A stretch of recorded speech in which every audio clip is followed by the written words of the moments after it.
آپ کا اگر نماز پڑھنے کو دل نہیں کرتا، نماز میں دل نہیں لگتا، 3 لفظ کا وظیفہ کر لیں، مرتے دم تک نماز قضا نہیں ہوگی۔ جس کو نماز کی فکر ہے صرف وہی سنیں۔ اللہ تعالیٰ نے قرآن پاک میں ارشاد فرمایا ہے، بے شک مراد کو پہنچے ایمان والے جو اپنی نماز میں گڑ گڑاتے ہیں۔ اس آیت مبارکہ کے تحت فرماتے ہیں ان کے دلوں میں خدا کا خوف ہوتا ہے اور ان کے عذاب ساکن ہوتے ہیں۔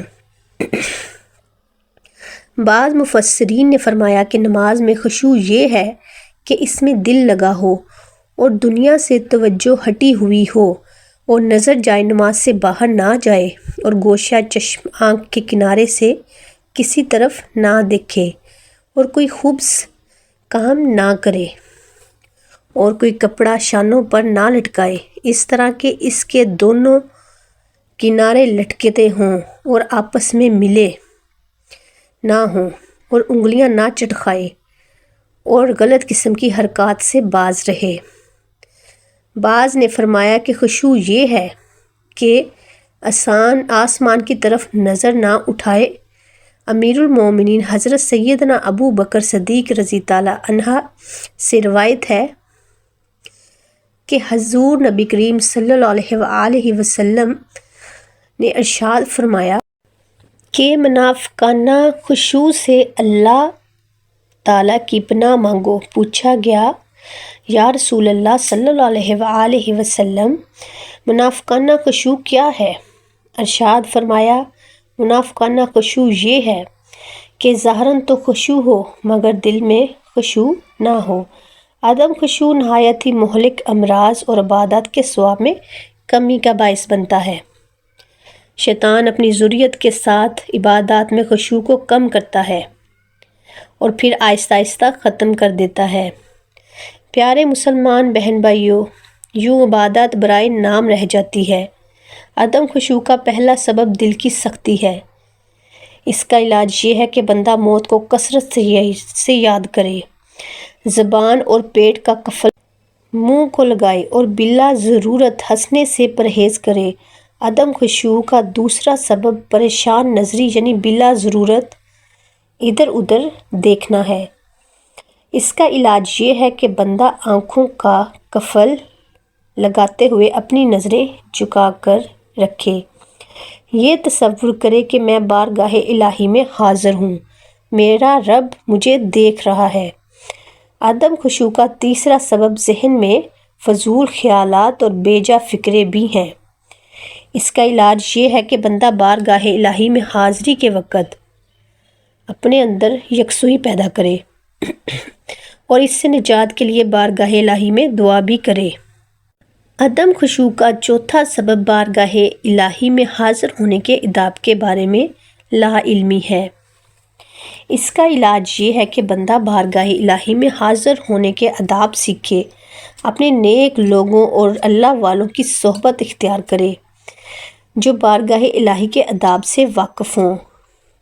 محترم ناظرین، جو چاہتا ہے کہ اس کی عبادت میں دل لگے، نماز پڑھنے میں لطف آئے، تلاوت کرتے ہوئے آنکھوں میں آنسو آئیں، اللہ پاک کی بارگاہ میں مناجات کی لذت ملے اور درود شریف پڑھے اور دل عشق مصطفیٰ سے لبریز ہو جائے، گنبد خضرا کا تصور بن جایا کرے، دوران عبادت فضول خیالات تنگ نہ کریں، تو اسے چاہیے کہ گانے باجے سننے سے بچے، آنکھوں کو، کانوں کو اور ہاتھوں کو اور دیگر اعضاء کو گناہوں سے بچائے، فضول گوئی سے بچے، جھوٹ، غیبت، چغلی، الزام تراشی وغیرہ سے ہر دم بچتا رہے۔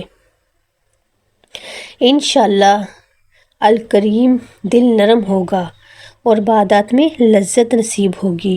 محترم ناظرین، جو بندہ لذت عبادت کا طلبگار ہے، اسے چاہیے کہ دل سے دنیا کی محبت نکالے اور فکر آخرت کو اپنائے۔ اس کی برکت سے انشاءاللہ کریم عبادت میں لذت اور یکسوئی نصیب ہوگی۔ حضرت ابو عبیدہ قریشی رحمۃ اللہ علیہ فرماتے ہیں، ایک شخص نے کسی نیک بزرگ کی خدمت میں عرض کیا، عالی جا میں نیکی کرتا ہوں مگر دل میں نیکی کی لذت نہیں پاتا۔ اللہ پاک اس کے نیک بندے نے فرمایا، تمہارے دل میں ابلیس کی بیٹی یعنی دنیا رہتی ہے، اور یقیناً شیطان اپنی بیٹی یعنی دنیا سے ملنے تمہارے دل میں رہتا ہے۔ ظاہر ہے ابلیس جب بھی تمہارے دل میں آئے گا فساد ہی پھیلائے گا۔ یہی وجہ ہے کہ تمہیں نیکی کی لذت نہیں ملتی۔ روایات ہے کہ اللہ پاک نے اپنے نبی حضرت داؤد علیہ السلام کو فرمایا، اے داؤد، اگر مجھ سے محبت کرتے ہو تو دنیا کی محبت دل سے نکال دو۔ بے شک میری محبت اور دنیا کی محبت ایک دل میں جمع نہیں ہو سکتی۔ ایک مرتبہ حضرت عیسیٰ علیہ السلام نے اپنے حواریوں کو فرمایا، مردوں کے پاس مت بیٹھا کرو ورنہ تمہارا دل مردہ ہو جائے گا۔ حواریوں نے عرض کیا، مردے کون ہیں؟ فرمایا، دنیا میں رغبت رکھنے اور دنیا سے محبت کرنے والے۔ عبادات میں لذت پانے کا ایک بہترین طریقہ یہ بھی ہے کہ ہم اللہ پاک کے نیک بندوں کی صحبت اختیار کریں۔ الحمدللہ اللہ پاک کے نیک لوگوں کے پاس اٹھنے بیٹھنے سے، ان کی باتیں سننے سے، اس کی طرف محبت سے دیکھنے سے اور ان کی سیرت اپنانے کی برکت سے دل کی سختی دور ہوتی ہے اور فکر آخرت نصیب ہوتی ہے۔ حضرت جعفر بن سلیمان رحمۃ اللہ علیہ فرماتے ہیں، میں جب بھی کبھی اپنے دل میں سختی پاتا، صبح سویرے حضرت محمد بن واسع رحمۃ اللہ علیہ کی خدمت میں حاضر ہو جاتا۔ اس کی برکت سے مجھے فائدہ پہنچتا تھا۔ میاں شیر محمد شرک پوری رحمۃ اللہ علیہ پاکستان کے مشہور اولیاء کرام میں سے ہیں۔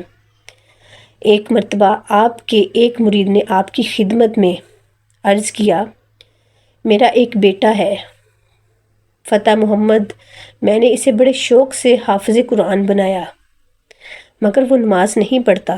میاں شیر محمد شرک پوری رحمۃ اللہ علیہ نے فرمایا، اس سے ہمارے پاس لے آنا۔ چنانچہ مرید 2 دن کے بعد اپنے بیٹے کو ساتھ لے کر حاضر ہو گیا اور عرض کیا، حضور فتح محمد حاضر ہے۔ میاں شیر محمد رحمۃ اللہ علیہ نے بڑے پیار سے پوچھا، فتح محمد نماز کیوں نہیں پڑھتے؟ عرض کیا، نماز میں میرا دل نہیں لگتا، اگر نماز پڑھوانی ہے تو دل لگا دو۔ میاں شریف رحمۃ اللہ علیہ چٹائی پر لیٹے ہوئے تھے۔ فتح محمد کی بات سن کر جوش میں آ گئے اور جوش میں آ کر اٹھ بیٹھے اور کلمے کی انگلی سے ان کے دل کی طرف اشارہ کر کے فرمایا، جاؤ اب دل لگا کرے گا۔ بس اللہ پاک کے ولی کامل کا اتنا ہی کہنا تھا۔ اب فتح محمد کی یہ کیفیت ہو گئی کہ ظہر کی نماز شروع کرتا تو عصر تک ظہر کی ہی نماز مکمل ہوتی، عشاء کی نیت باندھتا تو فجر ہو جاتی۔ اللہ پاک ہمارے دل کی سختی کو دور فرمائے، ہمارے دل کے روشن کرے۔ کاش نمازوں میں ہمارا بھی دل لگ جائے، کاش عبادت کا ذوق و شوق ہمیں بھی نصیب ہو جائے۔ اے کاش 100,000 کاش ہمیں عبادت کی لذت دے اور اس پر استقامت بھی نصیب ہو جائے۔ امین۔ یہ بات ظاہر ہے کہ کامیاب مومن بننے کے لیے نماز میں عجز و انکساری اور خشوع و خضوع کی ضرورت ہے۔ جیسے اللہ نے فرمایا، یقیناً فلاح کامیابی پائی ہے ان ایمان والوں نے جو اپنی نمازوں میں خشوع اختیار کرتے ہیں۔ نماز میں خشوع و خضوع پیدا کرنے کے کئی ایک ذریعے ہیں، چند ایک درجہ ذیل ہیں۔ انسان کو نماز کا معنی و مفہوم سیکھنا چاہیے کہ جو کچھ وہ کہہ رہا ہے اور کر رہا ہے اس کو سمجھے، کہ قرات، دعا، ذکر اور اذکار کے الفاظ و معنی پر غور کریں اور ذہن میں یہ بات ہو کہ میں عبادت کرتے ہوئے اللہ کو دیکھ رہا ہوں اور اپنے رب سے گفتگو کر رہا ہوں۔ جیسا کہ حدیث شریف میں بتلایا گیا کہ تم اللہ کی عبادت اس طرح کرو کہ گویا تم اللہ کو دیکھ رہے ہو۔ اگر یہ کیفیت پیدا نہیں ہوتی تو اسے کم از کم یہ خیال ضرور رہے کہ اللہ تو مجھے دیکھ رہا ہے۔ اس طریقے سے نماز کی لذت انسان محسوس کرے گا اور نماز آنکھوں کی ٹھنڈک بن جاتی ہے، جیسا کہ رسول اکرم صلی اللہ علیہ وآلہ وسلم نے فرمایا، میری آنکھوں کی ٹھنڈک نماز میں ہے۔ ایسی سوچ و بچار کو دور کرنے کی کوشش کریں جو نماز میں آڑے آتی ہیں۔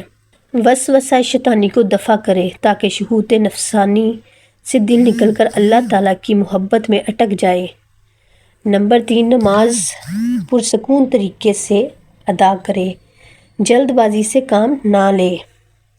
جب تک نماز میں سکون اطمینان نہ ہو نماز ادا نہیں ہوتی، جیسا کہ حدیث میں ہے جو نماز میں رکوع و سجود صحیح ادا نہیں کرتا اسے نماز کا چور قرار دیا گیا ہے۔ ایک حدیث میں رکوع و سجود میں ڈنڈی مارنے والے کو اس بھوکے آدمی کی طرح قرار دیا گیا جو 1 یا 2 کھجوریں کھاتا ہے اور یہ اسے کچھ فائدہ نہیں دیتی۔ تو نماز کے اندر موت کو یاد کرے، جب موت یاد آئے گی تو نماز عمدہ طریقے سے ادا کر پائے گا، اور یقین کر کے نماز پڑھے کہ اسے شاید اگلی نماز پڑھنے کا موقع نہ ملے، جیسا کہ مستند احمد بن ماجہ میں ہے کہ نماز کی دعائیں اور اذکار زیادہ سے زیادہ یاد کریں، اور مختلف نماز میں مختلف دعائیں اور اذکار جو احادیث صحیح میں ہے پڑھیں، کیونکہ ایک مختصر سی دعا جو یاد کی ہوتی ہے وہ آدمی کی عبادت اور روٹین میں آ جاتی ہے، پھر اس کی زبان پر وہی رٹی رٹائی دعا بار بار چلتی رہتی ہے اور وہی ورد بار بار زبان پر جاری ہوتا ہے، لیکن دل فکر سے خالی ہوتا ہے۔ یعنی ہماری نماز بطور عادت ہوتی ہے، عبادت نہیں۔ جب نماز کے اذکار مختلف یاد ہوں گے اور بدل بدل کر پڑھے گے تو نماز میں دھیان بھی ہوگا اور توجہ بھی رہے گی۔ جس گھر میں نماز پڑھیں وہاں نقش و نگار، تصاویر وغیرہ نہ ہوں، کیونکہ یہ اشیاء نماز سے توجہ ہٹا دیتی ہیں۔ اچھے لوگوں کی صحبت اختیار کریں تاکہ نیکی کی رغبت ہو، اور برے لوگوں کی صحبت سے اجتناب کریں، کیونکہ اگر حاجت تنگ کر رہی ہے تو پہلے حاجت جائیں پھر نماز ادا کریں۔ پیشاب یا پخانہ روک کر نماز پڑھنا درست نہیں۔ نیند کا غلبہ ہو تو پہلے نیند پوری کر لیں پھر نماز پڑھیں۔ گفتگو کرنے والے آدمی کے پیچھے کھڑے ہو کر نماز نہ پڑھیں، کیونکہ اس کی گفتگو بھی نماز سے غافل کرنے کا باعث ہوتی ہے۔ دوران نماز نظر ادھر ادھر نہ گھمائیں۔ اسی طرح کبھی رات کا قیام کیا کریں، اور اگر ممکن ہو تو معمول بنا لیں، اس سے بھی خشیت الہی نصیب ہوتی ہے۔ اگر مذکورہ بالا امور پر توجہ دی جائے تو اللہ کے فضل و کرم سے نماز میں خشوع و خضوع نصیب ہو جاتا ہے۔ اللہ ہمیں ایسا نمازی بنائے کہ ہمیں اس کی بندگی صحیح طریقے سے کر سکیں، اور شیطانی وسوسوں اور عجز و انکساری سے دور کرنے والے ذرائع سے اللہ محفوظ فرمائے۔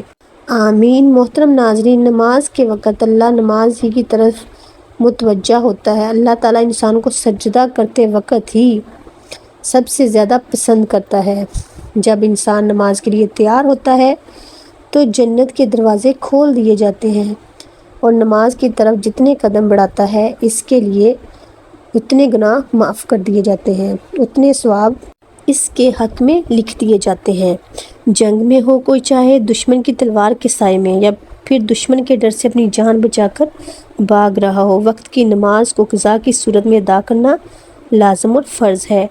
یہ اسلام کا فرمان ہے، اور نماز بے شک دارین کی سعادتوں کا ضامن ہے۔ اللہ تعالیٰ مقدس قرآن پاک میں ارشاد فرماتا ہے، یہ کتاب پرہیزگاروں کو ہدایت ہے اور غیر پر ایمان لائے اور نماز قائم رکھتے ہیں، اور ہم نے جو دیا اس میں ہماری راہ میں خرچ کرتے ہیں، اور فرماتے ہیں نماز قائم کرو، زکوٰۃ ادا کرو، اور رکوع کرنے والوں کے ساتھ رکوع کرو، یعنی مسلمان کے ساتھ۔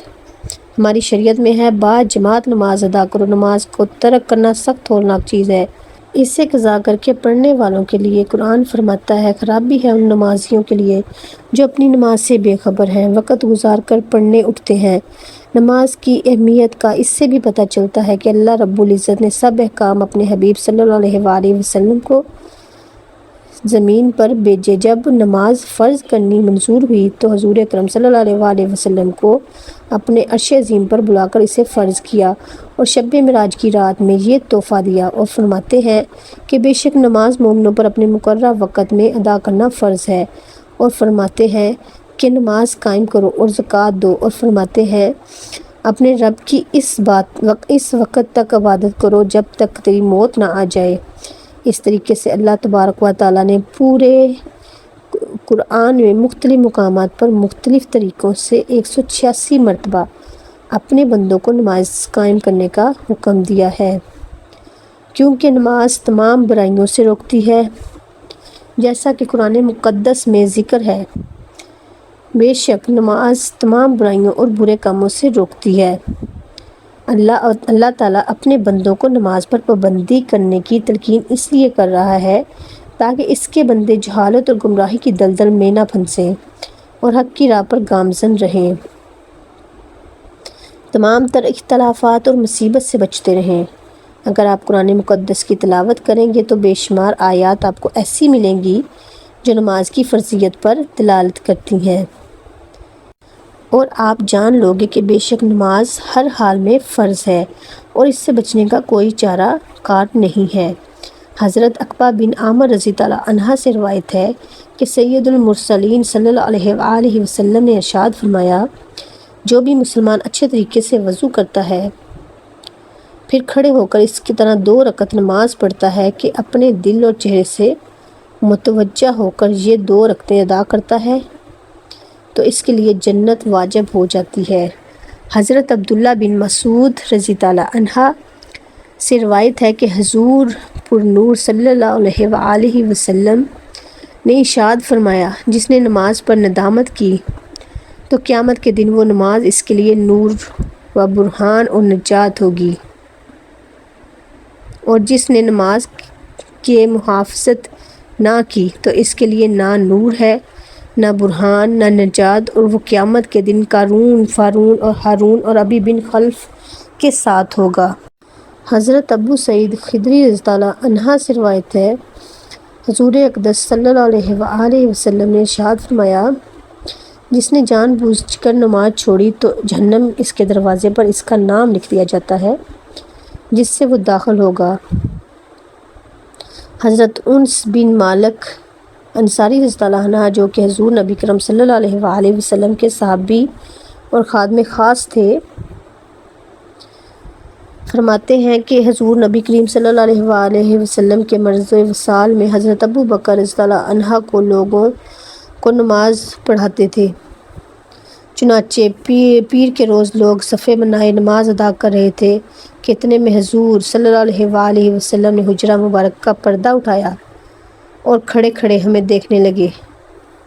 اس وقت آپ صلی اللہ علیہ وآلہ وسلم کا چہرہ انور قرآن کے ارواق کی طرح معلوم ہوتا تھا۔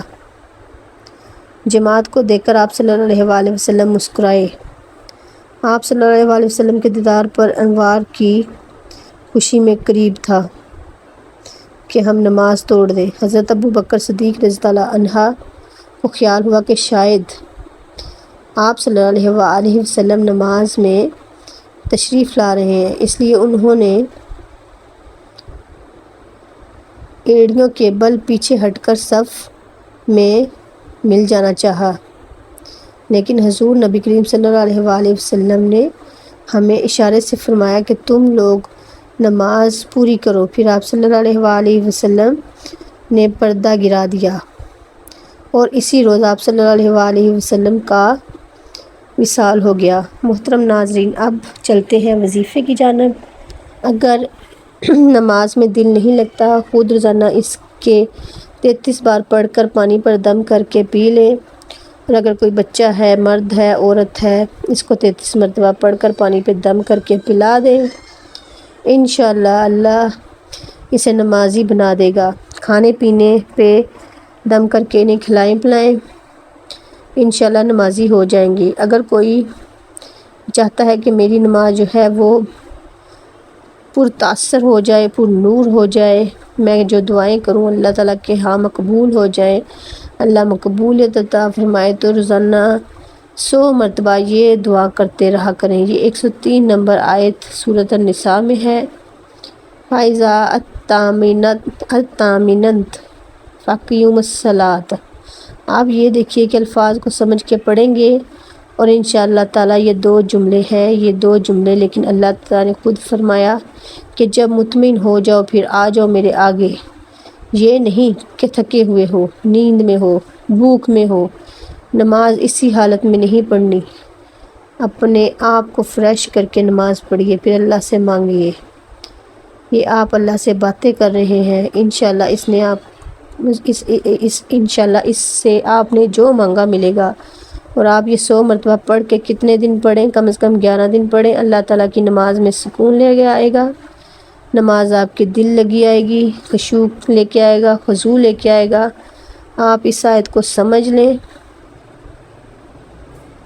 اللہ تعالیٰ نے فرمایا میرے بندے میرے بارے میں دریافت کریں تو کہہ دو میں تمہارے پاس ہوں۔ جب کوئی پکارنے والا مجھے پکارتا ہے تو میں اس کی دعا قبول کرتا ہوں۔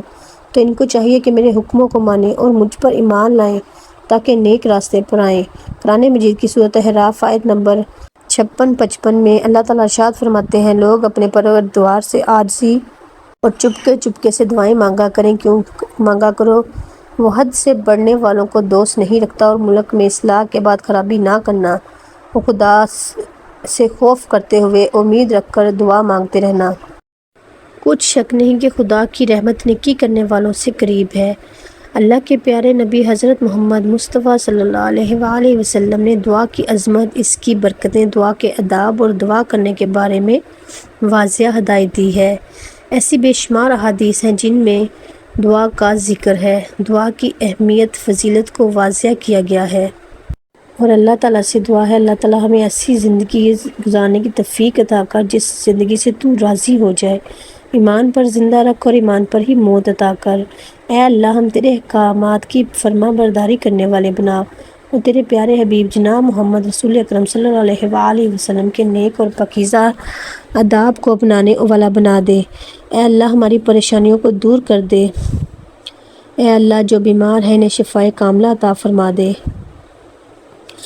اے اللہ جو بے اولاد ہیں ان کو اولاد کی نعمت عطا فرما دے۔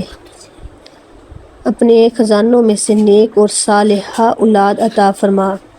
اے اللہ جن کے کام رکے ہوئے ہیں ان کے کام پورے فرما دے۔ یا اللہ جو بچھڑے ہوئے ہیں ان کو ملا دے، جو شادی شدہ جوڑوں میں محبت نہیں ہے ان کے درمیان محبت ڈال دے اور خلوص پیدا کر دے، اور ان کی زندگیوں میں برکت ڈال دے۔ اے اللہ تمام لڑکے اور لڑکیوں کے نصیب اچھے فرما دے۔ اے اللہ جو قرض کے بوجھ کے نیچے دبے ہوئے ہیں، جو قرض نہیں دے سکتے، ان پر اپنی رحمت فرما دے، انہیں قرض سے جلد از جلد ادا کروا دے۔ اے اللہ رب العزت شیطان سے ہماری حفاظت فرما، اور اے اللہ ہمیں حلال رزق کمانے کی توفیق عطا فرما اور حرام سے بچنے کی توفیق عطا فرما، آمین یا رب العالمین۔ ویڈیو اچھی لگے تو لائک اور شیئر کیجیے گا۔